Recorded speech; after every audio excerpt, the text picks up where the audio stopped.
nós voltamos agora às 9 horas e 32 minutinhos com o Sala Debate, hoje discutindo, sabe o quê?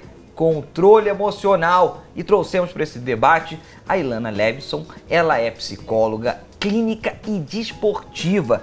O Tadeu da Ponte, especialista em avaliações educacionais e pesquisador do Mind Group.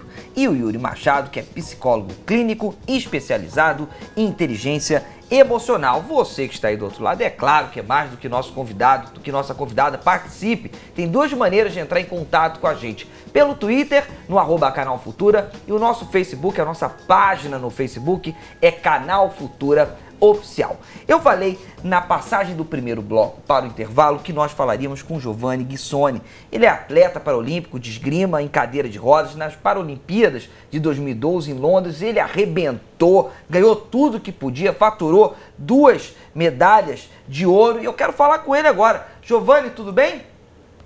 Boa noite, Thiago. Boa noite, Brasil.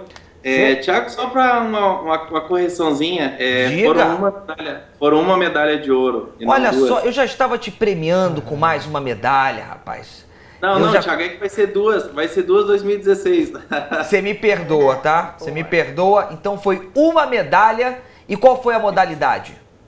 Foi na esgrima, foi na espada. Foi na espada. Tá ótimo. Me diga o seguinte, como é que você doma a sua ansiedade antes de entrar numa competição?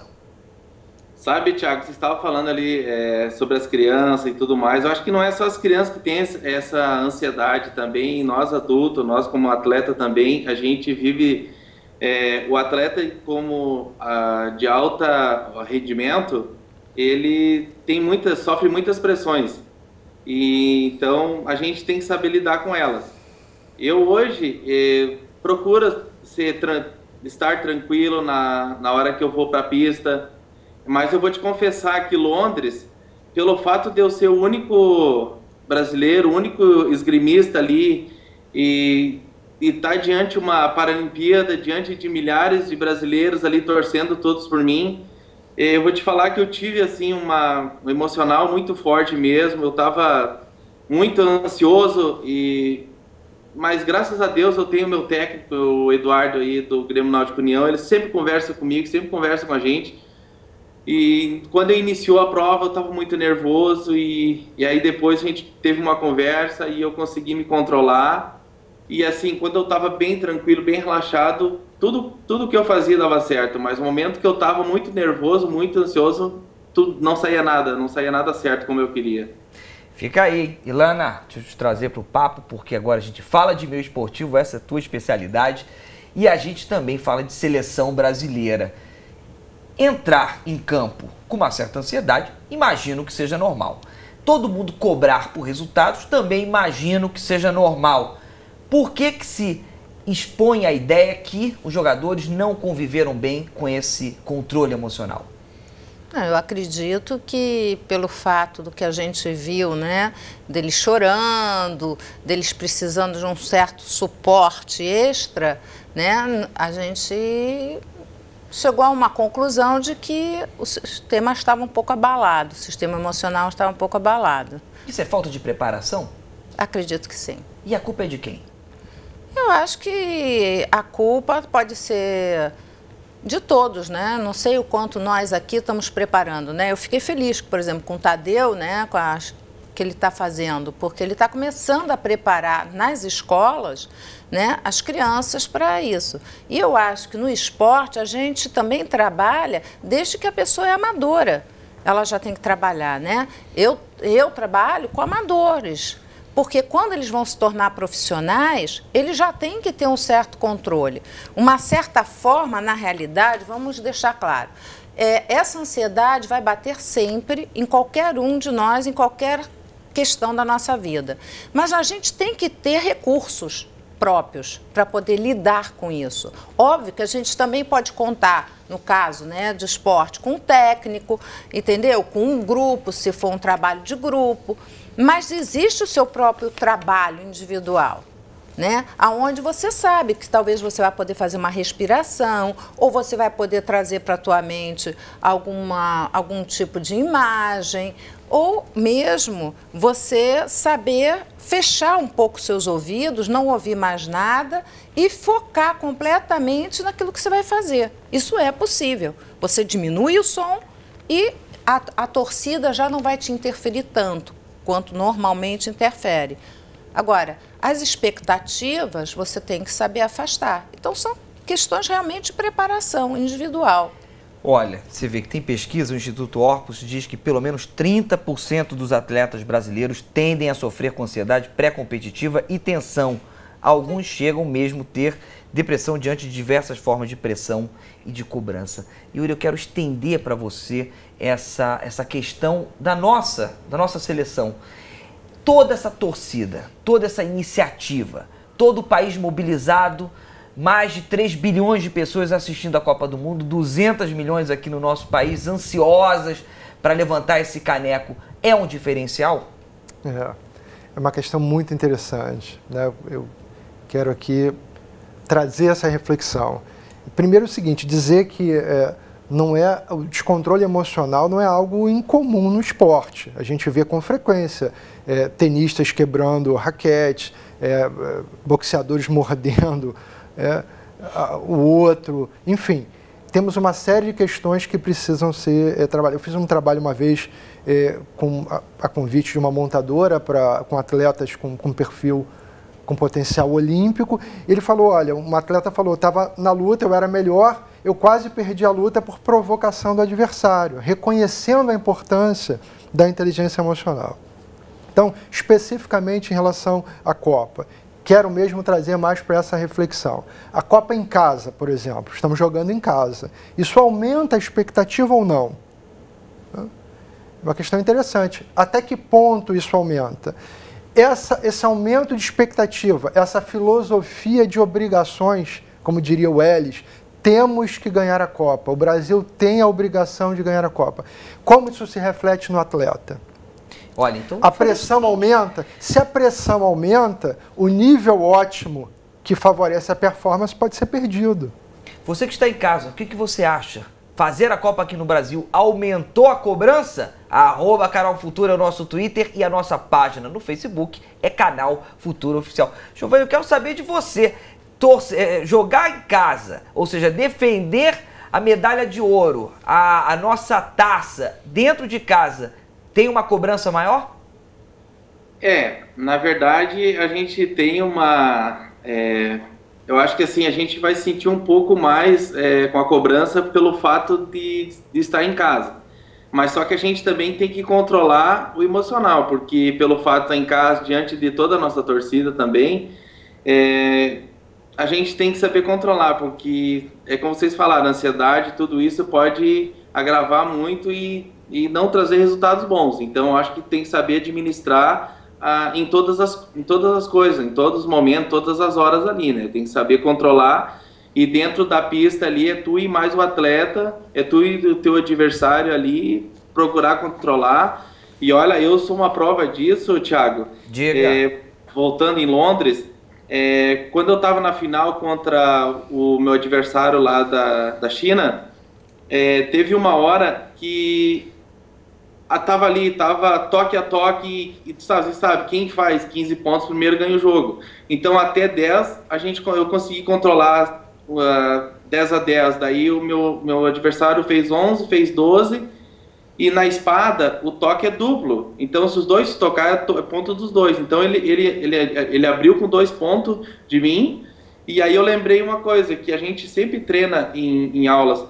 O atleta, ele diferenciou 2 pontos, 3 pontos, não procura ficar ali no que tá fazendo, relaxa, procura fazer alguma coisa assim, entendeu? Que ele baixa a adrenalina dele. E foi o que eu fiz, Thiago. Então, quando ele foi para 12 pontos e eu fiquei em 10, eu pensei, eu vou fazer alguma coisa. Aí o que eu parei? Pedi tempo pro juiz, peguei e fui me ajeitar na cadeira, sequei o meu rosto, que eu estava suado, só que nisso eu estava respirando, pensando o que eu estava fazendo de errado, que eu pudesse reverter e conseguir fazer minha pontuação. Aí foi aonde que eu tirei aquela adrenalina que o meu adversário estava e consegui ir para cima dele, virei 2 pontos, aí fiz 13-12, Aí eu pensei, pô, agora o jogo tá para mim 14-13, né? Aí ele buscou 14-14, e aí eu acho que assim, tu tem que decidir, né, Thiago? Porque se tu ficar esperando, aí tu fica naquela assim, ai meu Deus do céu, eu podia. Não existe podia. Tu tem que ter atitude, tem que ir para cima, nem que tu, pelo menos tu fez. Se eu fui para cima, se eu fosse tocado, mas pelo menos eu tentei. Depois eu saía de pista tranquilo, porque eu tentei fazer minha parte. E foi que eu fiz e deu certo. Então eu fiquei muito feliz, né? Então procuro sempre hoje estar muito calmo, procuro ajudar meus colegas também. A gente tem a nossa seleção brasileira... Trocando essa ideia, né? Trocando ideias. Mas você vê, se a seleção brasileira tivesse essa oportunidade de parar o jogo, eu acho que tinha, né? 3-0? Como que ela tinha? Eles, no primeiro gol, eu acho assim, o primeiro gol ali dos 7, né? No primeiro, eu já falava, cai aí, chora, dá dor de barriga, faz qualquer coisa e ganha tempo. Porque, inclusive, você desconcentra o outro.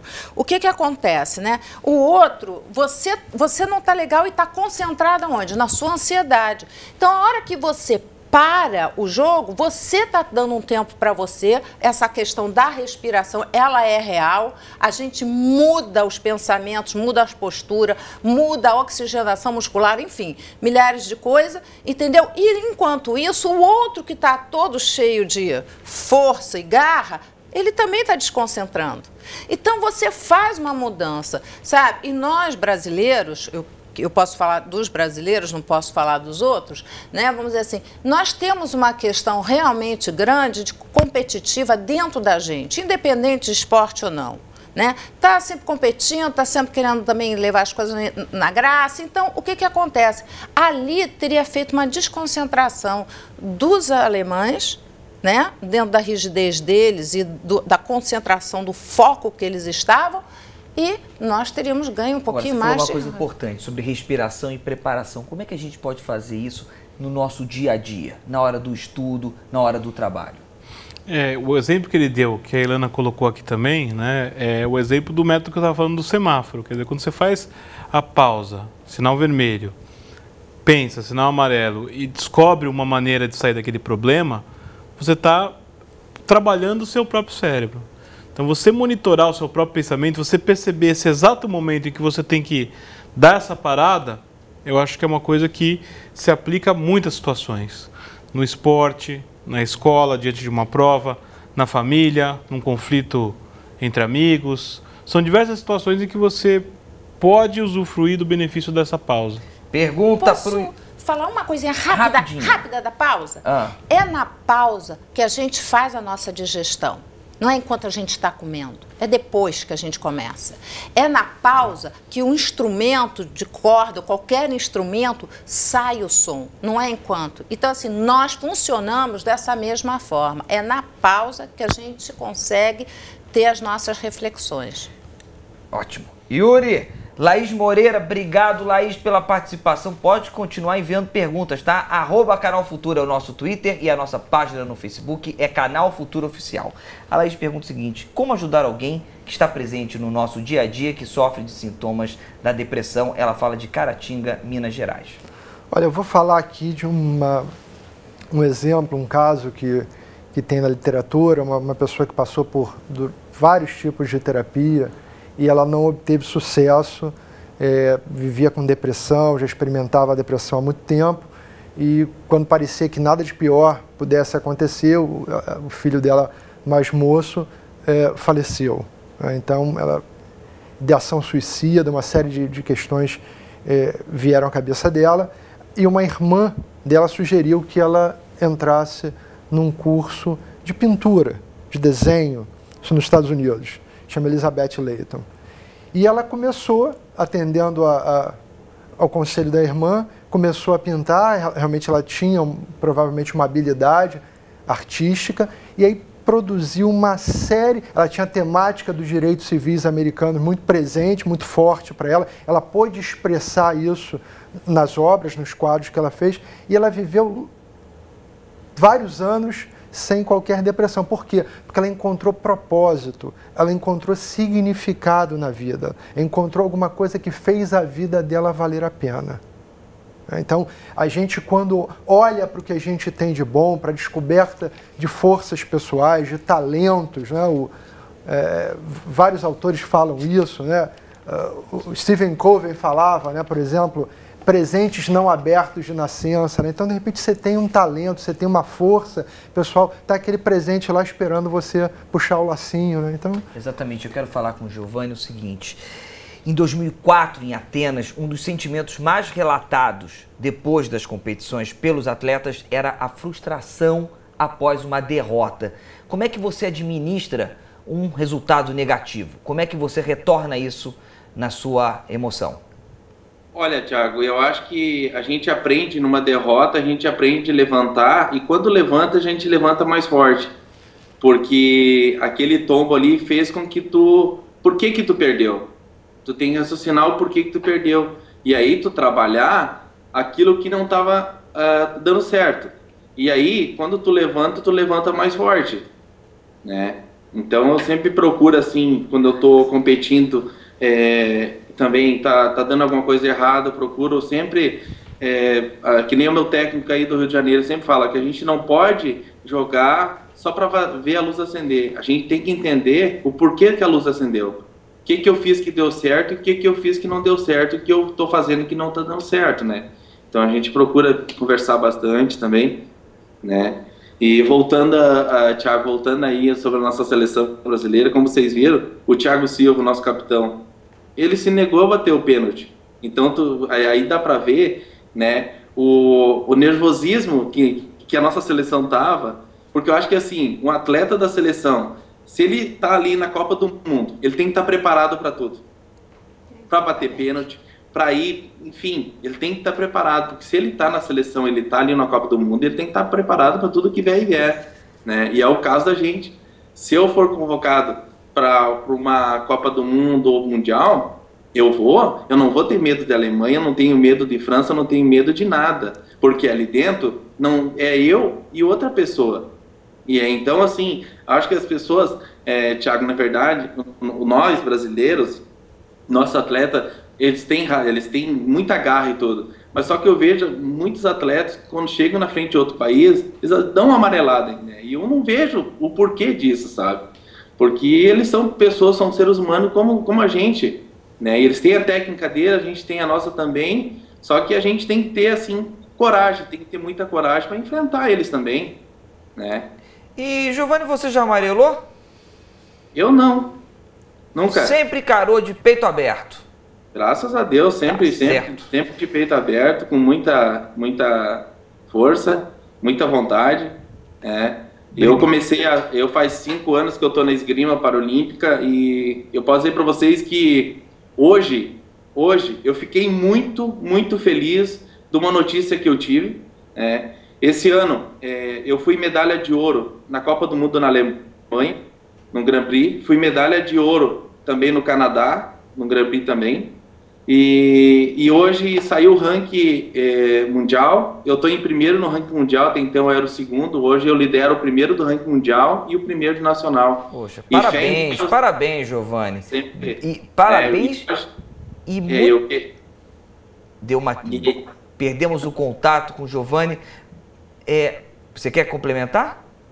Não, como eu estava falando, então eu estou muito feliz, sabe, Thiago? E também eu quero agradecer, né, de coração mesmo a todas as pessoas, todos os nossos brasileiros, meus técnicos, né? Hoje, Thiago, para vocês terem noção, quando eu cheguei em Londres, eu não tinha um patrocínio, eu não tinha ajuda, então eu tive uma longa história para mim chegar até lá. Então hoje, graças a Deus, eu tenho o time Nissan, tenho Caixas Loterias, tenho o Bolsa Pode, tenho o Grêmio Náutico União, que é um clube aqui também que tem os técnicos aqui que estão voluntários trabalhando comigo. Poxa, Giovanni, tô falando então com um homem rico aqui. Obrigado pela sua participação. Sucesso, tá bom? Rico de saúde, Thiago. Graças a Deus. Obrigado pela sua participação. Valeu, pessoal. Falou. Valeu. Olha, temos perguntas, Tadeu, temos muitas perguntas, mas irei passá-las. Temos aqui o Anderson Reis, que pergunta: quais as formas de melhorar o desempenho emocional em situações de entrevista de trabalho? Entrevista de trabalho? Acho que eu vou passar pro Yuri. Quer passar? Tá então, bom, Yuri. tem mais Responda. Então, vai lá. Então, a entrevista de trabalho é um momento de decisão. Então, é natural que a pessoa experimente algum grau de ansiedade. Ela pode ensaiar, ela pode fazer um preparo mental para essa entrevista, ela pode ensaiar, pedir a uma outra pessoa para ouvir a resposta, para perguntar a ela, fazer uma técnica, pode se preparar com relaxamento também antes de ir para a entrevista, para que ela possa se sentir mais calma. Ela pode olhar o que ela tem de bom, ela pode olhar para suas forças pessoais para construir essa ideia, esse conceito de autoeficácia, que é a capacidade de você realizar uma atividade. Tudo isso pode ser feito. Posso complementar? Pode. Eu acho que quando uma pessoa vai para uma entrevista de trabalho, eu acho muito interessante, porque ela sempre acha que ela é o alvo. Ela nunca coloca, vamos dizer, a empresa também como alvo. Ela também tem direito de escolher. Ela também, e talvez esse seja um grande... Ela está indo ali, ela tem que olhar também, dentro dessa entrevista, se essa empresa interessa a ela. Sabe, se essa colocação, então se ela puder se dar este direito, essa opção também de escolha, provavelmente o nível de ansiedade vai abaixar, porque vamos estar de igual para igual, quase. Olha, então aproveitando, a Esley Silva, obrigado pela sua participação, é de Cruzeiro do Sul, no Acre, meu querido Acre, pergunta o seguinte, minha dúvida é se existe algum modo de evitar ou se livrar da ansiedade. Ou seja, você já deu a antecipação. Wesley Silva, obrigado Wesley pela sua participação. Temos aqui pergunta para você, Tadeu. O André Luiz, para os jovens que estão entrando no mercado de trabalho, como controlar a ansiedade e estresse de enfrentar o primeiro emprego? Como compensar a falta de experiência? As pessoas querem te ouvir, Tadeu. Eu fiz uma pausa aqui, né? Você fez a pergunta, me pegou de surpresa, eu passei pro Yuri e fiz uma pausa. Você acendeu o seu sinal meu vermelho. Pensei e agora vamos responder. A questão do primeiro emprego, ela é uma questão que gera muita ansiedade no jovem, assim como a escolha profissional, né? Eu acho que a questão da incerteza pelaquilo que vem pela frente é algo que contribui bastante para o jovem ter essa ansiedade em relação ao primeiro emprego. Uma coisa que eu acho que pode ajudar tem muito recurso hoje para você conhecer possíveis empregos e possíveis profissões, né? Yuri colocou a questão da frustração por você não estar exatamente, não ter significado, não ter propósito naquilo que você faz. Como que você vai achar esse propósito? Experimentando, tentando, pesquisando. Eu vejo muito nos jovens, às vezes eu converso, que eu sou professor universitário também, eles têm a tendência de pensar que o primeiro emprego é o emprego, é pro resto da vida. Eles não têm essa noção um pouquinho mais de longo prazo, que se não der certo aquele, você pode ir para um outro. Se você não conseguir aquele que você tanto queria, tem outras opções, que o mundo varia. Antigamente as pessoas tinham um emprego, um único carimbo na carteira, se orgulhavam disso, por 30 anos se aposentava, estava tudo bem. Os especialistas hoje colocam que você vai ter 10, 15 empregos e talvez 2, 3 ciclos de carreira diferentes. Com certeza. Então, eu acho que essa visão um pouco mais longo prazo pode ajudar o jovem a segurar essa ansiedade, de achar que a vida dele se resolve naquele primeiro emprego. Obrigado pela sua participação. Yuri, quer complementar? Se você me permite, muito rapidamente, dizer não é só o primeiro emprego, são as grandes transições de vida. O primeiro emprego é uma delas. A saída do trabalho, a preparação para a aposentadoria. Na meia-idade, você faz ali uma perspectiva de transição de carreira. Falamos de esporte. O jovem atleta que na divisão de base é espetacular, não consegue performar quando passa para o profissional. Então, essas grandes mudanças, elas produzem ansiedade, porque mudar é sair da zona de conforto. É ser desafiado, é fazer alguma coisa que você não está acostumado a fazer. É o novo, é o desconhecido. E a gente tem baixa tolerância à incerteza. Então isso tudo tem que ser levado em conta. Todas essas transições são absolutamente importantes, precisam ser planejadas. Ilana, quer complementar? Aqui eu estava pensando, porque os hiperativos, que hoje em dia nós temos uma gama muito grande de hiperativos, né? Você é hiperativa? Eu sou, né? Tanto que ficar aqui quieta há muito tempo é difícil, mas não é isso. Eles são aventureiros, eles gostam das mudanças. Então, assim, existe também um grupo de pessoas que está aberto às mudanças, né? E eu acho que é mais fácil se as pessoas encararem tudo não com essa ansiedade de que tem que performar muito bem, entendeu? Seja o primeiro emprego, seja no primeiro jogo. Eu acho que performar bem fica exatamente com uma questão de tempo, né? Você tendo eficácia, eficácia vem com o tempo, com a experiência, com a prática. E aí sim você precisa. Eu acho que é como o nosso atleta falou, eu acho que alguém que chega na Copa tem que performar bem. Agora, não no seu primeiro dia de trabalho ou no seu primeiro emprego. Obrigado pela sua participação, tá? Tem uma última perguntinha que você deixou ou passou rapidamente pela família. E o Roque Neto, ele diz o seguinte: gerencio o trabalho da família e sou filho único. Resumindo, pressão, o que fazer quando a culpa sempre é minha? Rapidinho, hein? A família tem uma série de questões interessantes, né? Conflito de geração, já falamos um pouquinho. Tinha-se uma ideia de que os pais pressionavam demais o filho por escolha de carreira. Então, assim, tem uma série, visões de mundo diferentes. Então, uma série que respeitar mais, suspender um pouco o julgamento, compreender mais o modelo de mundo do outro. Isso tudo ajuda pra caramba. Obrigado pela sua participação. Quero mandar um abraço especial para o Rony Jefferson, que participou bastante pelo Facebook, deu ali as suas palavras ligadas à religião, dizendo que uma forma de encarar esse controle emocional é se apegando à fé na palavra de Deus. Obrigado pela sua participação. Se sinta sempre em casa aqui no Sala Debate, como todos que participaram, ou aqueles até que ficaram com a vontade, mas não foram até o computador. Obrigado. Terça-feira que vem a gente não vai se encontrar, mas daqui a 15 dias tem mais Sala Debate para você, tá bom? Tchau, tchau.